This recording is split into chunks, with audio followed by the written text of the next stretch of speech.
Hello, my name is Michael Lambert, and today I'd like to talk a little bit about a few things that happened last week, things which I think kind of show just how bad this government is and how much they are failing us and how desperately they've lost the plot. And I sometimes wonder just how much longer people are going to put up with this nonsense. I mean, there has to be a limit, really. I mean, we're all suffering. We can all see the economy is collapsing, and we all experience the cost of living crisis and so on. And yet the government goes on blundering from one mistake to another, blaming everybody else, and constantly we're seeing this corruption. So let me start with the beginning of the week, which was when the Home Secretary Braverman appeared in some public meeting, and a lady got up who'd been a child and who escaped the Holocaust, and she asked Braverman, why do you use language such as invasion when referring to asylum seekers crossing the channel? And she waffled on a bit, but in the end she said, I stand by my language, and she made it quite clear that she still regarded asylum seekers crossing the channel as being invaders, because it's an emotive term and it gets people angry. And instead of trying to find a way of solving this problem, it's a very difficult problem, I know, but there are ways of solving it, and you have to start by working out quite why so many people want to come here, and you have to acknowledge that there are no legal routes and so on. But no, instead of that, you just confront, you just find ways of punishing them, like Patel, who was obsessed with finding ways of punishing them. You try and send them places, and instead of perhaps doing something about the backlog of 100,000 people waiting in concentration hotels for decisions from the Home Office, whilst the Home Office moves paper around from desk to desk. And I think this is it seems to be with this particular government, the response to anything is confrontation, whether it's Scotland or whether it's the unions. I mean, Sunak seems to think he's the Mrs. Thatcher, and he's going to just stand up to the unions, and that public opinion is going to turn against them. Well, of course, everybody knows it's not, particularly against the nurses, and the public are right behind the nurses. And when you've got, as we're supposed to have, in the 1st of February, it said there are going to be almost 500,000 people on strike, and that's pretty serious, and to refuse to negotiate or to get involved in negotiations or try to come up with ideas and instead to just try and brave it out and battle it out is really just stupidity. And I must say, I watched Sunak in PMQs on Wednesday, and whilst I think we all gave him the benefit of the doubt initially, as Chancellor, he'd been reasonably successful, not least because he'd given away lots and lots of money, and who isn't popular who gives away money, and so on. But I think as Prime Minister, I mean, every week he looks weaker. I mean, he is just really, really hopeless. He's so out of touch. And whilst I've always said you shouldn't really hold it against him that he's very, very rich, I think when you are so remote, I mean, when you are as rich as he is, the price of nothing matters. The prices don't matter. If you want something, you buy it, and you buy the best that's available. And for someone in that position, who's been in that position for a very long time, to even begin to comprehend that people are suffering from the cost of living crisis, that people actually do have worries about paying the electricity bill or buying enough food and so on, or paying for children's clothes. And so it's just so remote. And I think he shows this more and more, his remoteness, his failure to understand what's actually going on. But in PMQs, Starmer used all his 6 questions to ask about ambulance waiting times. Now, we all know that ambulance waiting times are as a result of ambulances being unable to discharge their patients when they get to the hospital, because the hospitals are full up, not least because of COVID and flu and all the rest of it, but partly because so many beds are occupied by people who are no longer needing hospital treatment, but for whom there is nowhere to go, because the care sector has been so depleted and is in such a desperate state after 12 years of Tory rule that there just aren't the places anymore. Now, Starmer and Sunak, instead of addressing this and saying, well, yes, we're working on trying to sort out the care and so on, instead he decided to attack Starmer. And out of his 6 questions, 5 of them he responded by saying it was partly because Labour refused to back his anti-strike legislation. Strikes have nothing to do with the ambulance waiting lists. And yet somehow or other that was the best he could come up with. This is the Prime Minister, when being challenged about a really serious crisis, says it's because the Labour won't support. It wouldn't make a scrap of difference whether they supported it or not, because the majority he's got. But no, it's because that was the best he could do, because Labour wouldn't support their anti-strike legislation. And it was pathetic. It was pathetic. And then he threw in something about Labour Party's union paymasters and a couple of cracks about the state of the National Health Service in Wales and so on. It was a pitiful performance. And I thought then, I mean, this man is just out of his depth. He's out of his depth. He's out of touch. He's absolutely useless. And I just don't think he's going to last. As I say, I'm not sure this government's going to last. I don't know quite what will happen, but they certainly won't lose a vote of confidence. But I just don't see how. With so many people suffering and so many people feeling more and more that the government is just not up to the job, I'm not sure there isn't going to be some sort of uprising, perhaps. Who knows? I don't know. And then we had Jeremy Hunt, didn't we, with his little pots of coffee and his styrofoam pots with one with COVID. It was aimed at 5-year-olds.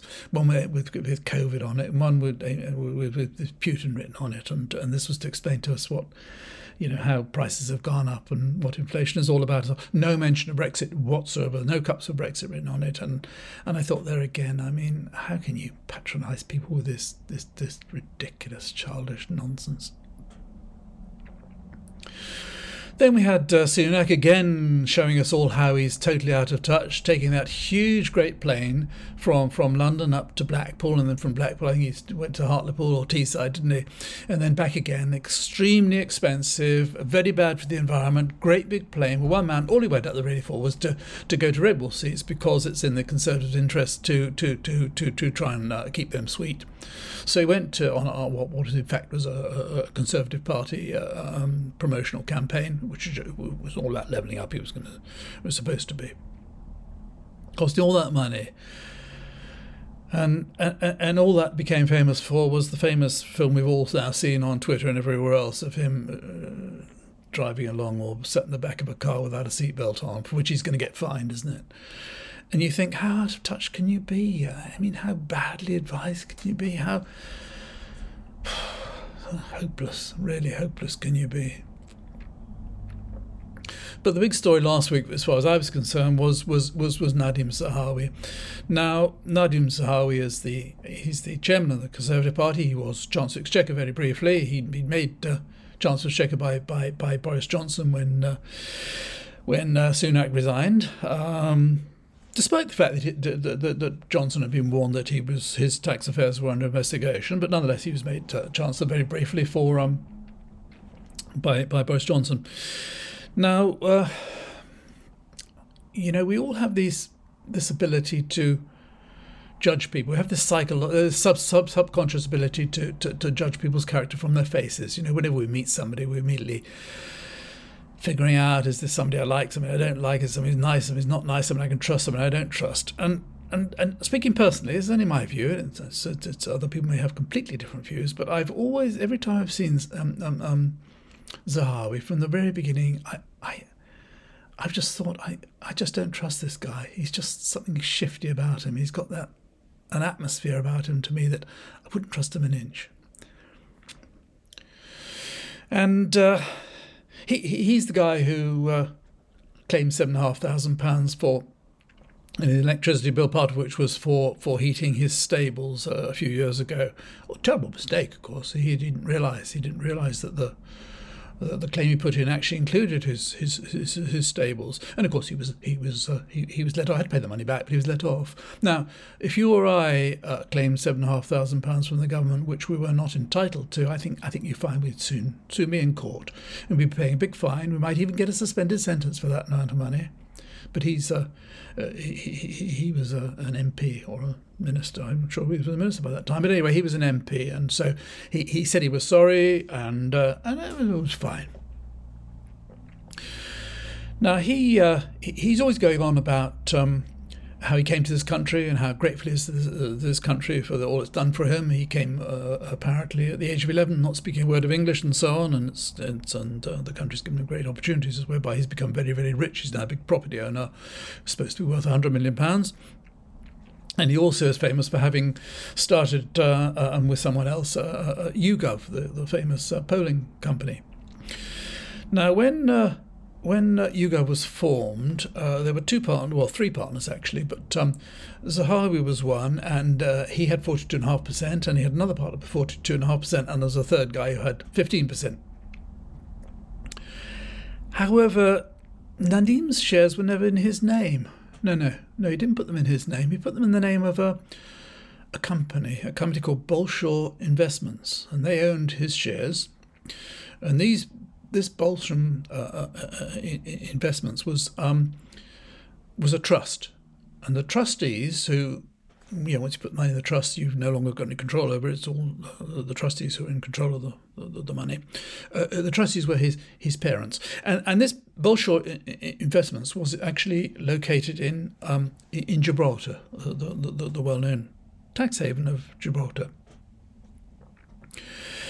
and.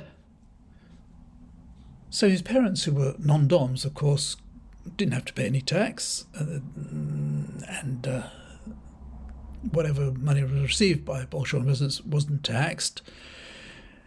And so it went on, but someone sort of got wise to this and found out about it. And at the time that Zahawi became Chancellor of Exchequer, he obviously must have thought, well, I'm not going to look very good if the Chancellor of Exchequer is actually using devices to avoid paying UK tax, especially when he's so grateful for all that the UK has done for himself. So he must have gone along and fessed up to HMRC, and it appears that he paid something which is approximately £3.7 million in tax, which he should have paid, and now everything's fine. And the Prime Minister, Sunak, has accepted his explanation, and he's perfectly happy with it, and he's continued to be chairman of the Conservative Party. I just kind of wonder what would happen if you or I failed to pay 3.7 million in tax. I mean, I'm not sure if you just sort of said sorry and I'll pay it now. I'm not sure that would work. I think probably a few years in prison is probably the likely outcome. But anyway, he's there. He's still the chairman of the Conservative Party. And this is just another example. People see this and they think, well, we're all struggling. We're all worried about our businesses. We're worried about our mortgages. We're worried about our jobs. We're worried about how we can make ends meet. And then there's this going on. This guy's worth 100 million. As I said before, he keeps going on about how much he owes this country and how grateful he is to this country. And yet he goes to all these lengths to find a way that the money in his business is not really his, it belongs to his parents, and that he won't have to pay any tax on it. And it's all just disgusting, and it's just a rotten, rotten government. And I mean, I don't have to remind you of all the corruption with the PPE and with the test and trace and all the other things that are going on. And I think most people have just had enough of it. And I think the more people learn about this government, the more angry they're getting. Now, I did have a lot more to say today about Davos and so on, and about Brexit, but I think possibly my videos tend to go on a little bit too long. So I'm going to make a second video this week, which I'll post later in the week about Davos and so on, and I'll finish this one here. If you have watched this far, thank you very much indeed. If you haven't already subscribed, I'd really appreciate it very much if you would do so. And well, thank you for watching, and until next time, bye for now.